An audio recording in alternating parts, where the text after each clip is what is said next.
Hi guys, আমার একটা নতুন ব্লগে স্বাগতম। শুভ সকাল, রাধে রাধে। এই যে চা খাচ্ছি, মা নাই কাকিমাদের ঘর থেকে চা নিয়ে এলাম। কাকিমা চা করেছে, চা আর কটকটি। আর এই যে কালকে গোলাপ গাছটা আসছিল, সেই গোলাপ গাছটা এখানে লাগিয়েছি। দেখো এই টবটাতে লাগিয়েছি, একটু বড় হলে বুঝতে পারবো কি কালারের গোলাপ ফুল ফুটছে। আর এই ঘাস গাছটাতে দেখো কত সুন্দর সুন্দর ফুল ফুটেছে। এই গাছটার নাম জানেনি কি বটে, খুব সুন্দর ফুল ফুটেছে, দারুণ দারুণ। আর এই গাছটা তখন ছোট ছোট গোলাপ ফুল ফুটছে, বেশি বড় গোলাপ ফুল হয়নি। আর এই যে চন্দ্রমল্লিকা। আজকে আমার দোকানে প্রচুর শাড়ি আছে, আর দেখো প্রচুর শাড়ি দেখতে পাচ্ছ, শাড়িতে ভর্তি হয়ে গেছে অত দোকানে। গাদা শাড়ি দেখো,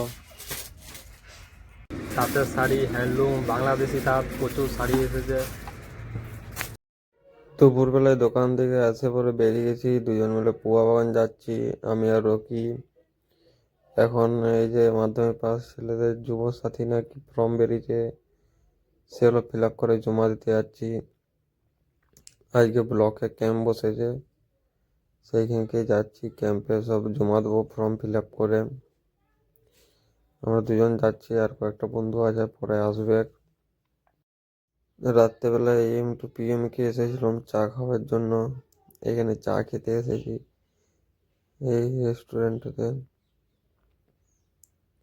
এখানে জায়গাটা খুবই সুন্দর, দারুণ দেখাচ্ছে। এই দেখো চারদিকের পরিবেশটা খুবই ভালো। এখানে চা খেয়ে চলে আসছি ঠেলা গাড়িতে ধরলাম মোড়ে। এখানে এগরোল খেতে এসেছি, এখানে এগরোল খুব ভালো করে, তাই এখানে এগরোল খেতে এলাম আর পকোড়া খেতে এসেছি। সব জায়গা ঘুরে পরে বাড়ি এলাম, এবারে খাওয়া দাওয়া করলাম। খাওয়া দাওয়া করে রুমকে চলে আসি, এবারে শুয়ে যাবো, ব্লগটা এডিট করবো। আজকে আমার ব্লগটা এখানেই শেষ করছি। যদি ভালো লেগে থাকে লাইক, সাবস্ক্রাইব, ফলো, শেয়ার করে দেবে। Good night, by.